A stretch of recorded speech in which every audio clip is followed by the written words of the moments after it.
September 1st, 1943. Rabaul Airfield, New Britain. Lieutenant Commander Saburo Sakai lingered over the intelligence summary, his single remaining eye, the other taken by American gunfire the previous year, moving slowly across the page. Then he laughed.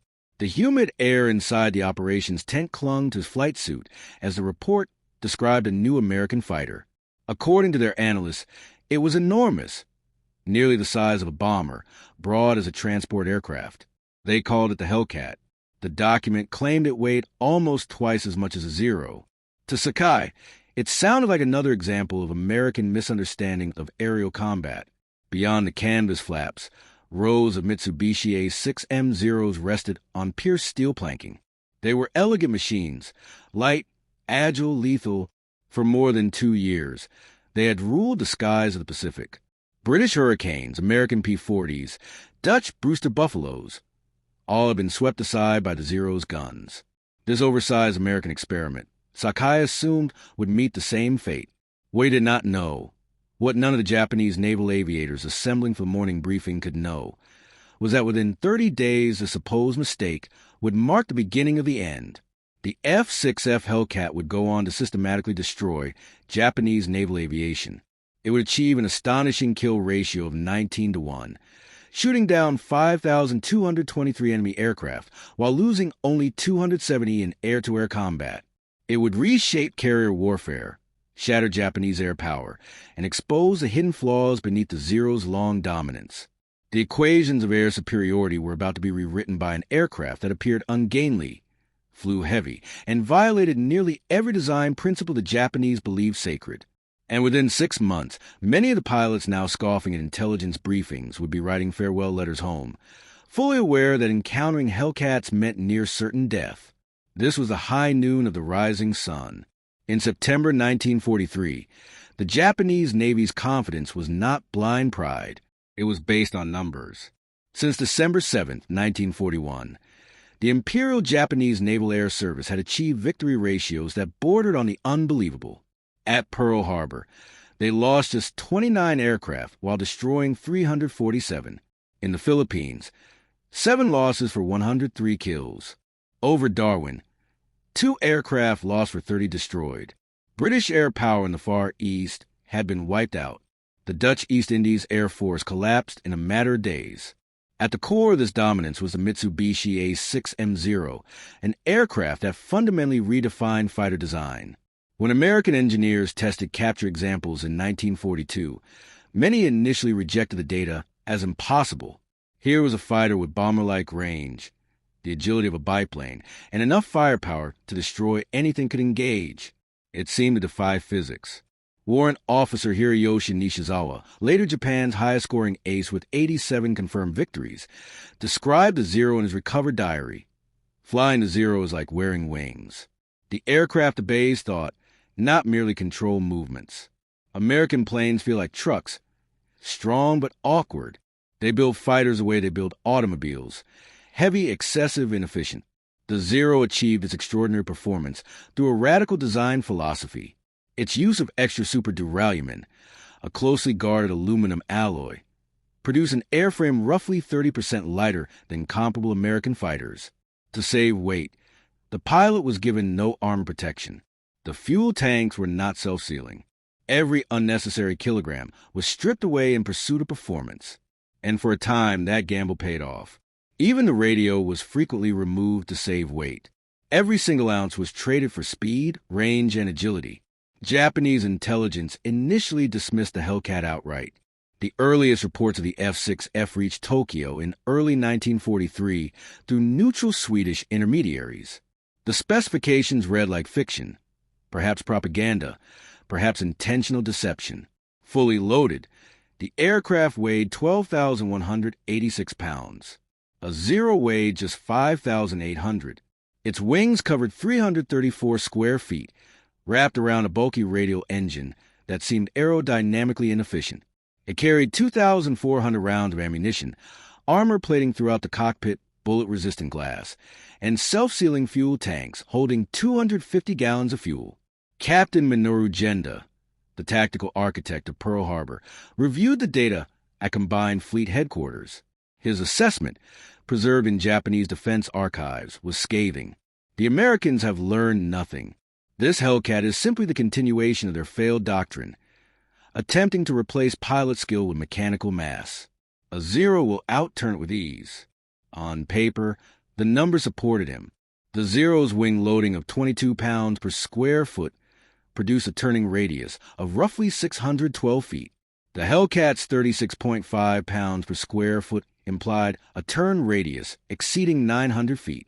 In a turning engagement, the foundation of Japanese fighter doctrine, the Hellcat appeared doomed. Then came the first encounter. September 30th, 1943. Marcus Island. Petty Officer First Class Yoshio Fuki was escorting a reconnaissance aircraft when he spotted 6 dark blue aircraft climbing from the southeast. His initial thought, recorded later in his after-action report, was confusion. 25 bombers flying an unusual course. Then the formation turned, revealing a single-engine profile. Huge fuselage, stubby wings that looked mismatched to the body. First contact with F6F type fighter, he wrote. Initial impression: Americans have fitted fighter guns to a torpedo bomber. Engage using standard tactics. Standard tactics meant exploiting the Zero's superior turning ability. Fukui rolled into a diving turn, expecting the heavy American fighter to continue straight, allow him to arc neatly onto at 6 o'clock. Instead, something entirely unexpected occurred. The Hellcat did not flee. It did not attempt to turn. It went straight up, powered by the Pratt & Whitney R-2800 Double Wasp, producing 2,000 horsepower, nearly 700 more than the Zero's 1,130 horsepower Nakajima Sakai. The Hellcat climbed vertically at 3,500 feet per minute. Fukui tried to follow. His airspeed bled away as the Zero clawed uselessly against gravity. At 15,000 feet, the American fighter executed a maneuver that should have been impossible for an aircraft of its mass. A hammerhead stall turn, pivoting cleanly over the top and dropping directly onto Fukui's tail. The American opened fire at approximately 400 meters. Fukui reported, 6 machine guns, not the 4 we anticipated. The density of fire was unlike anything previously encountered. My aircraft sustained 17 hits in 3 seconds. Only by entering a spin was I able to disengage. Fukui survived, barely limping back to Marcus Island with a Zero riddled with holes. His wingman, Petty Officer Second Class Masao, did not return. Neither did the reconnaissance aircraft they had been escorting. First blood belonged to the Hellcat. The weight paradox had revealed itself. October 5th, 1943. Task Force 14 launched an attack on Wake Island. Lieutenant Yoshio led 12 Zeros from the 252nd Air Group to intercept what initially appeared to be yet another minor harassment raid. For months, American carrier forces had struck quickly and withdrawn before Japanese fighters could fully engage. This time, the pilots believed the outcome would be different. We climbed to 20,000 feet. Shiga wrote in his diary, below us were 12 F6F fighters arranged in 3 sections. We possessed every advantage: altitude, positioning, and surprise. Success was assured. What followed destroyed the foundations of Japanese air combat doctrine. As the Zeros plunged toward the Hellcats, the American fighters did not break formation or attempt to turn. Instead, they held tight, easing into a shallow dive that preserved their speed and energy. When the Zeros opened fire at extreme range, hoping for chance hits, the Hellcats simply endured the attack. The aircraft protection was extensive. 212 pounds of armor shielding the pilot, 110 pounds safeguarding the oil system, and self-sealing fuel tanks capable of absorbing dozens of impacts without catastrophic failure. As the Zeros spent their ammunition in repeated diving passes, the Hellcats began their response. They did not turn to dogfight. They weaponized mass. Applying full power, the American fighters climbed rapidly into thinner air, reaching altitudes where the Zero's engine began to starve. At 25,000 feet, the Hellcat was still generating approximately 1,650 horsepower.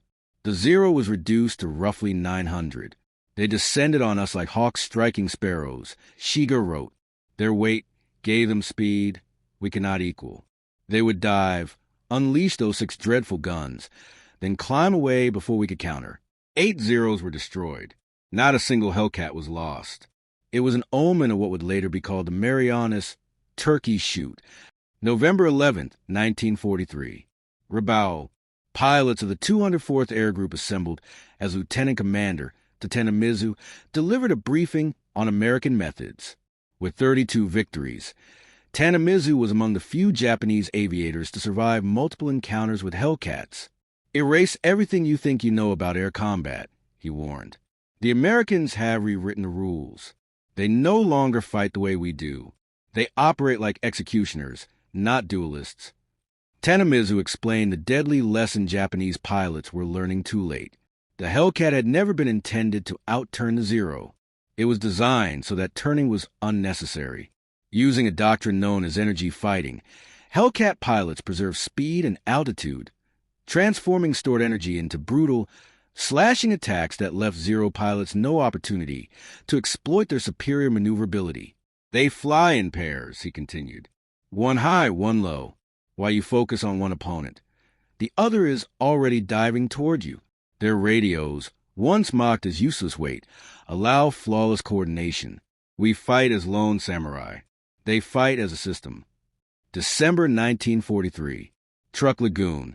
Commander Mitsuo Fukuda, leader of the Pearl Harbor strike, now served as Air Operations Officer for Combined Fleet. His inspections of damaged Zeros returning from encounters with Hellcats revealed the widening technological divide. The imbalance in firepower was no longer a matter of opinion. IT was arithmetic.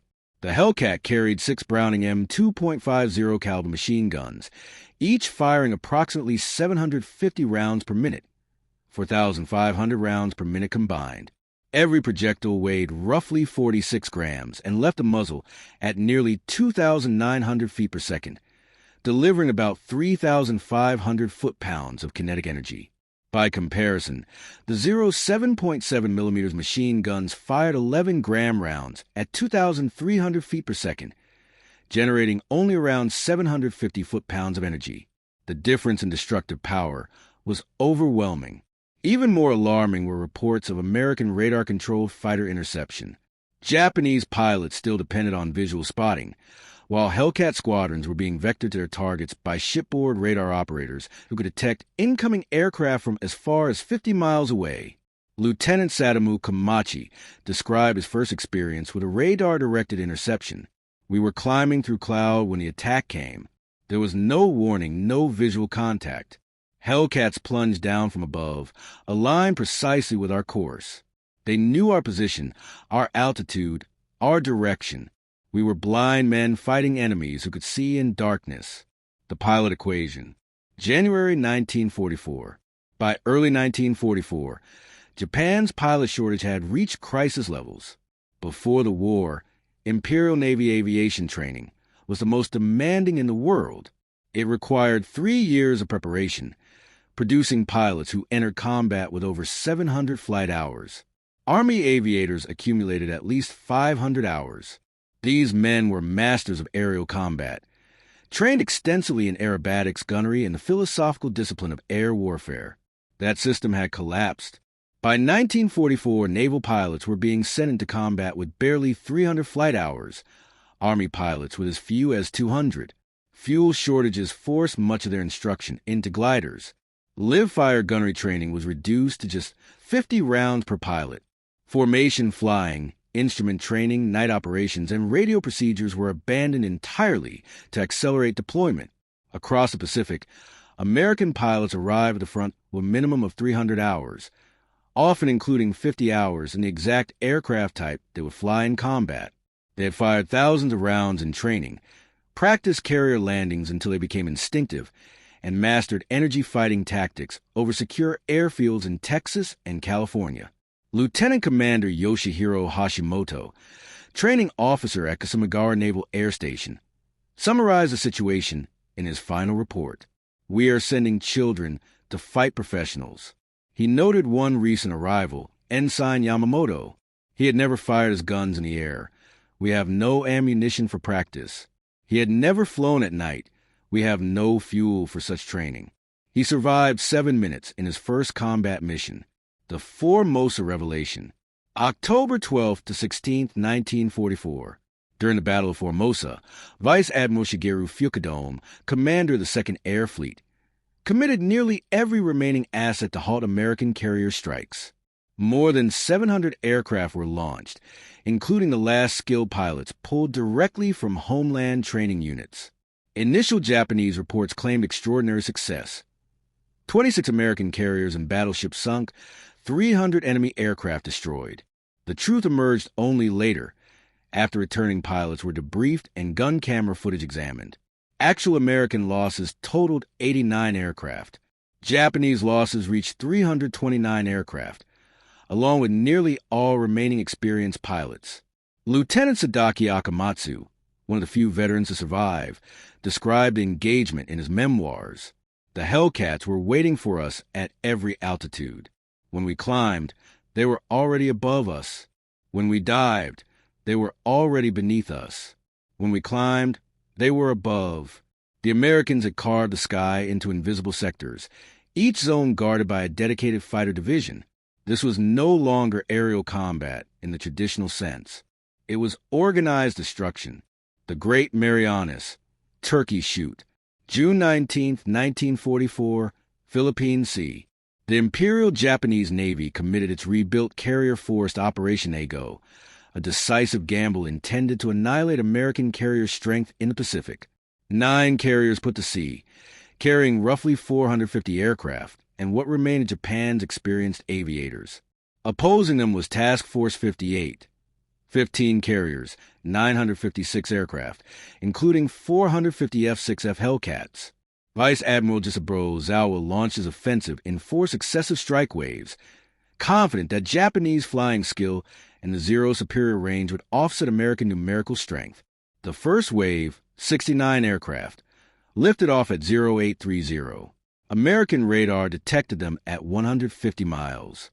Hellcat squadrons were directed with mathematical precision, placed at ideal altitude, attacking out of the sun, approaching from angles the Japanese could not see.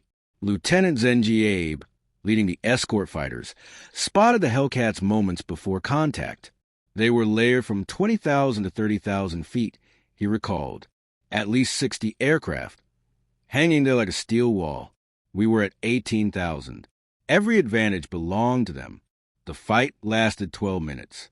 Of the 69 Japanese aircraft, 42 were destroyed. Commander David McCampbell, Air Group Commander of Air Group 15, shot down 7 aircraft that day. His wingman, Lieutenant Roy Rushing, accounted for 6. The Zeros tried to turn with us, McCampbell reported. We simply refused. We made high-side passes, fired, then climbed straight back to altitude. They followed, lost speed, stalled, and another Hellcat finished them. By sunset, Japanese losses totaled 346 carrier aircraft, plus 50 land-based planes. American losses, 30 aircraft from all causes. That night, in ready rooms across Task Force 58, American pilots gave the battle its enduring name, a turkey shoot. The enemy aircraft had been as defenseless as game birds. Leyte Gulf Record. October 24th, 1944, Battle of Leyte Gulf. During the Battle of Leyte Gulf, Commander David McCampbell would set an unmatched combat record. Leading 7 Hellcats from USS Essex, he intercepted a formation of 60 Japanese aircraft advancing toward the American fleet. Over the next 90 minutes, McCampbell destroyed 9 enemy planes, 5 Zeros and 4 bombers. His wingman, Roy Rushing, added 6 more. After the 9th kill, I had expended all my ammunition, McCampbell recorded. The Hellcat performed perfectly. Despite being outnumbered 8-1, my aircraft sustained no damage. The outcome was unmistakable. 7 Hellcats had broken a force of 60 Japanese aircraft, destroying 15 without suffering a single loss. McCampbell's 2 ace-in-a-day performances, 7 victories on June 19th and 9 on October 24th, earned him both the Medal of Honor and the Navy Cross. The psychological collapse. The aftermath of the Philippine Sea and Leyte Gulf battles produced what Japanese military psychologists later described as Hellcat psychosis among surviving pilots. In his after-action report, Admiral Ozawa wrote, Enemy radar-directed fighter control accomplished what we believed impossible: the mechanization of air combat. Each Hellcat was no longer an individual aircraft, but a single component of an immense, coordinated machine. Air warfare had ceased to be a contest of warriors. It had become an industry. No matter how talented our pilots were, they were no longer fighting individual aircraft. They were confronting an integrated system. The pilot shortage worsened to the point of collapse. By early 1945, Japanese Navy pilots were graduating with only 40 to 50 flight hours. Army pilots received 60 to 70 hours. Kamikaze pilots were given just 40 to 50 hours total, barely a week of instruction, before being sent into combat. The Okinawa Apocalypse. June 1945, Operation Iceberg. In a final effort to halt the American advance, Japan launched nearly 1,900 kamikaze sorties against the U.S. fleet off Okinawa. The Hellcat evolved from offensive fighter into shield, tasked with intercepting waves of suicide aircraft before they could reach the ships. Lieutenant Eugene Valencia, leading his famed Flying Circus Division of Hellcats, destroyed 23 Japanese aircraft during the campaign. His tactical innovations, employing 4 aircraft divisions in tightly coordinated attacks, rendered traditional Japanese tactics fatal. "We developed what we called the mowing machine," Valencia explained. 4 Hellcats flying line abreast, spaced about 100 yards apart, would tear through enemy formations at high speed. Each pilot covered a specific sector. 1 pass, then back to altitude and repeat. The statistics from Okinawa were unforgiving. Hellcats flew 38,038 combat sorties, claimed 2,351 kills, and lost 249 aircraft, a 9.5 to 1 kill ratio. More critically, they intercepted and destroyed nearly 80% of kamikaze aircraft before impact. The technology gap. By 1945, the technological divide was no longer surmountable. The F6F Hellcat introduced refinements that increased its lethality even further. Water injection boosting output to 2,200 horsepower, zero-length rocket launchers, enhanced armor protection, and the K-14 computing gun sight, which automatically calculated lead for deflection shooting. Lieutenant Commander Saburo Sakai, one of Japan's most famous aces, with 28 officially credited victories, though modern estimates place the number closer to 15, encountered Hellcats for the first time in June 1944. Despite decades of combat experience, he nearly lost his life in his initial engagement. "I flew my finest aerobatics," Sakai wrote in his autobiography. "Loops, rolls, split-S maneuvers, everything I had perfected in over 200 combats." The Hellcat followed without effort, almost indifferently.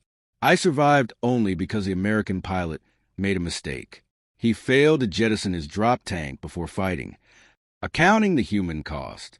By the end of the war, the F6F Hellcat had destroyed 5,223 enemy aircraft in aerial combat, while losing 270 to enemy fighters, an extraordinary 19.3 to 1 kill ratio. It produced 305 U.S. Navy aces and accounted for 3/4 of all Navy air-to-air victories. For Japan, the cost was devastating. Of the 18,000 naval aviators who had begun the war, fewer than 100 combat-experienced pilots remained alive by August 1945. The kamikaze equation, the shift from elite naval aviation to organized suicide attacks, was the ultimate acknowledgement of Hellcat dominance. Unable to compete in conventional air combat, Japan converted its pilots into human-guided weapons. Vice Admiral Takejiro Nishi, architect of the kamikaze strategy, justified the decision with cold arithmetic. If a Zero attacks a carrier conventionally, the probability of success is nearly zero. The Hellcats will destroy it. If the Zero becomes a bomb, the probability of impact rises to 30%. The pilot dies either way, at least as a kamikaze. His death has purpose. On October 25, 1944, Hiroyoshi Nishizawa escorted the first official kamikaze mission, led by Lieutenant Yukio Seiki. During the sortie, Nishizawa claimed his 86th and 87 victories, both against F6F Hellcats. The circle was complete. The following day, October 26, 1944, Nishizawa was killed, not in a fighter, but as a passenger aboard a transport aircraft intercepted and shot down by VF-14 Hellcats. Japan's greatest ace, defenseless without a cockpit beneath him, fell to the very aircraft he had briefly defeated. The final testimony. August 15, 1945, when Emperor Hirohito's surrender broadcast echoed across Japan, Captain Minoru Genda stood at Atsugi Airfield listening in silence. The same man who had once dismissed the Hellcat as crude weight replacing elegance now looked around at what remained of Japanese naval aviation. Teenage pilots, some with barely 40 hours in the air. Aircraft assembled from scavenged parts. Fuel tanks empty. An air force that existed more in memory than in reality. That same afternoon, after 2 p.m., ensign clearance, but more VF-31, flying from USS Bellowwood, intercepted a Yokosuka D-4Y Judy dive bomber approaching the American fleet. The Japanese pilot, apparently unaware that surrender had already been declared, pressed on. 2 brief bursts from the Hellcat's 6 machine guns ended the engagement. It was the final aerial victory of the Second World War. The Pacific Air War ended not with ceremony, but with efficiency, the occupation revelation. September 1945, at Atsugi Airfield. The first American aircraft to land at Atsugi after the surrender were 12 F6F Hellcats from USS Yorktown. Japanese pilots, mechanics, and ground crew lined the runway to see the machine that had broken them. For the first time, they examined it up close. Lieutenant Robert V. Bob Vance, a Hellcat ace with 19 victories, was asked to demonstrate the aircraft performance. His relaxed aerobatics, loops, rolls, climbing turns, were maneuvers that would have torn a Zero apart. You need to understand, Vance explained through an interpreter, this isn't even close to the limit. In combat, with water injection, it's 20% more powerful. The airframe is stressed to 13 GS. I've never managed to break one. The Japanese observers stood in silence. The engineering postmortem. Post-war examination of captured Hellcats revealed the full scale of American industrial dominance. The Pratt & Whitney R-2800 engine contained 2,840 precision machine components, each one interchangeable with parts from any other R-2800.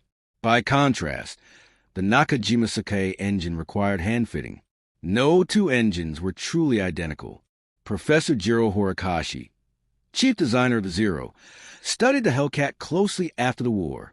His verdict was stark. We designed an aircraft for 1941. They designed an entire aircraft system for 1945.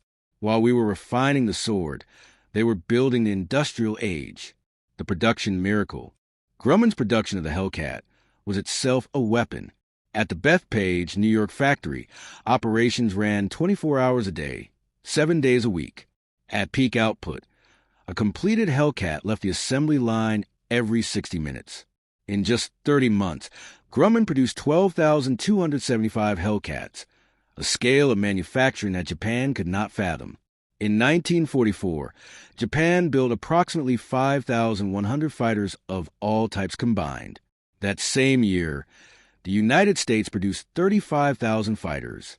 The American system introduced practices that astonished Japanese engineers. Color-coded assembly instructions, continuous shift work, and consistent quality maintained despite relentless speed. The strategic revolution. The Hellcat did more than win dogfights. It transformed war. It fundamentally reshaped naval warfare. Before the war, carrier doctrine assumed that aircraft carriers were fragile assets, platforms that had to strike first or be destroyed. The Hellcat overturned that assumption entirely. Carriers became armored strongholds in motion, capable not only of surviving air attack, but annihilating it.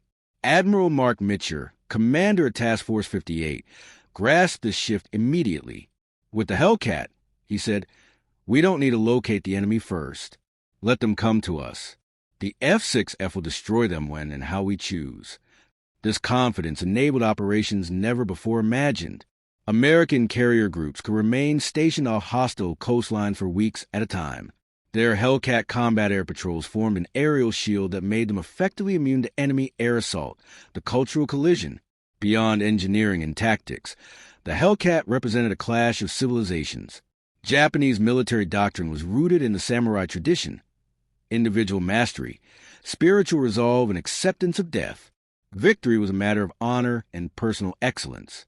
The Hellcat embodied the opposite philosophy: systems over individuals, coordination over heroics, overwhelming material power, and, above all, the preservation of trained lives. This philosophical divide proved fatal. Even when Japanese pilots began to understand Hellcat tactics, they could not adopt them. The idea of disengaging when at a disadvantage, central to Hellcat doctrine, was inconceivable to aviators trained under Bushido, where withdrawal bordered on disgrace. The verdict of history. In 1962, the U.S. Navy convened a symposium on Pacific air warfare. American and Japanese veterans met not as enemies, but as witnesses to history. Captain David McCampbell, the Navy's leading ace with 34 confirmed victories, summarized the outcome bluntly. The Hellcat won the Pacific Air War. It destroyed Japanese naval aviation and made American victory unavoidable. Lieutenant Commander Saburo Sakai responded with equal clarity. The Zero was the better fighter. The Hellcat was the better weapon system. We failed to recognize the difference until it was too late. We entered a gunfight carrying swords and were shocked by the result. The ultimate reckoning. The Hellcat supremacy can be distilled into numbers, and those numbers tell the story.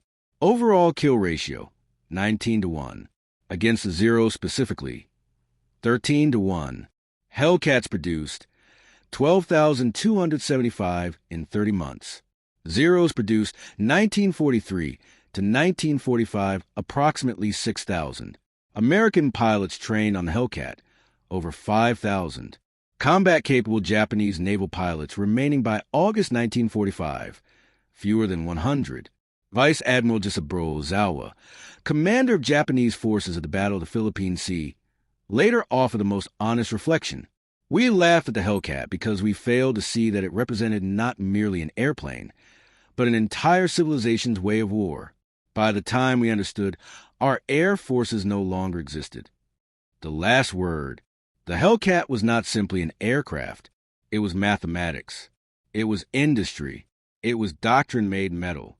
And once it appeared over the Pacific, the outcome of the air war was no longer a matter of courage or skill. Only time. Saburo Sakai lived until the year 2000.